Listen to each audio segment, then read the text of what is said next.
First Omen released yesterday and I seen it and I thought it was actually a really solid and good horror movie. And actually, we're on a run of like 3 good horror movies in a row. I hope this can keep up. But here is my review of The First Omen. Look, Nell Tiger-Free is the lead actress here and I actually have never seen her act before. So I wasn't really sure what to expect about her, but she was actually incredible. She is the main character here and she plays the role of Margaret, who is a nun who is coming to Rome from America to take her veil.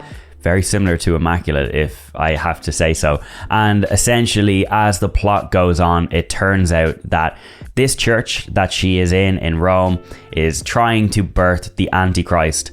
Very similar to Immaculate, isn't it? Now, I don't want to keep comparing it to Immaculate, but it's kind of hard not to, because in the space of a month, we've gotten 2 movies that are about birthing the Antichrist that involves a nun coming from America over to Italy.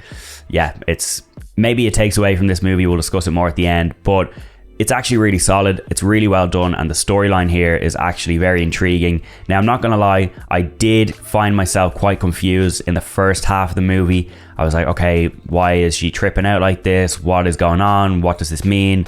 And I was kind of not really getting any answers, but as the movie progressed, I got those answers and I was locked into this. I thought it was very good and I understood everything come the end of it. But if you're like me and you're confused in the first like 40 minutes, just stick with it because you will get all the answers that you need. Now, I wasn't majorly confused, by the way. It was just a little bit like, okay, what's going on? But sometimes that's good because you want to be intrigued, don't you? So the cinematography in this is actually really solid as well. There's some wild shots. I don't really want to say what they are because yeah, we're giving away major spoilers. And there is some graphic shots in here, I'm not gonna lie. There is a lot of weird imagery, a lot of strange shots, and it might go a direction that you're a little bit taken aback by, because it does kind of change some of the lore from The First Omen.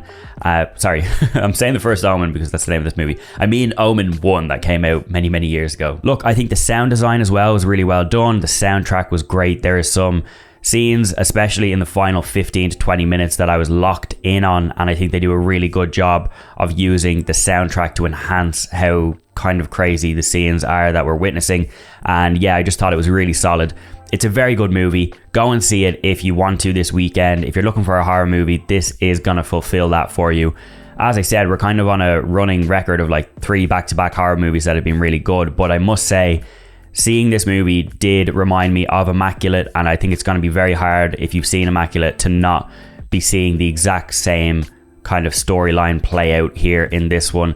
It is different. It's different enough to warrant, you know, being standing on its own, but I do think coming out a month after Immaculate, it's being a little bit overshadowed. That's just my personal opinion. It was quite hard for me to see past that during the movie. But overall, I still had a great time with this. I'm going to give it 3.5 stars, 7 out of 10. It's a very good horror movie, full of great performances, great scares. It's gory, it's anxiety inducing, and it's also just a very solid movie, and it's one that I think you should check out this weekend.